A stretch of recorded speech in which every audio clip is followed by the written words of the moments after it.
In this guide, we're going to be going over how you can get new shaders here in Minecraft Bedrock Edition. This doesn't require any downloads, doesn't require any add-ons, and does not require any mods. And it's going to work on PlayStation, Xbox, PC, and even most mobile devices. Before we do get into this guide, make sure to like the video and subscribe to the channel with all notifications on. It really does help with the channel and lets us know that you want more content like this. We'd greatly appreciate it. And if at any point throughout this guide you do have any questions, just ask them down in the comment section below and we can help you out further. I'm going to be doing my best to reply to every single comment down there.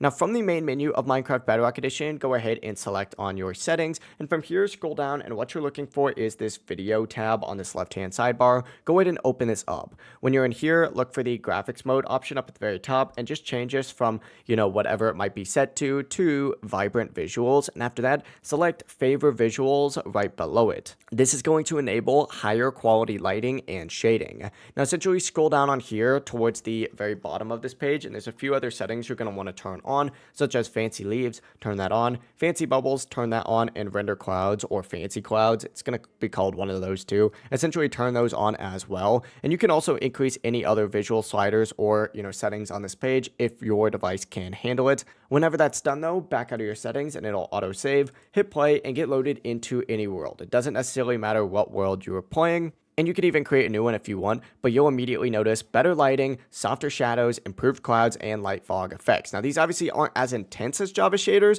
but this is built-in shader support for Minecraft Bedrock, and it runs so smooth. Again, you don't need any mods, you don't need any texture packs, you don't need any add-ons, and you don't have any risk for doing this. And if your device does support it, it's ready to go. But that is it. If this guide did help you out, make sure to like the video and subscribe to the channel with all notifications on. It really does help the channel and lets us know that you want more content like this. We'd greatly appreciate it. Have a great rest of your day, though.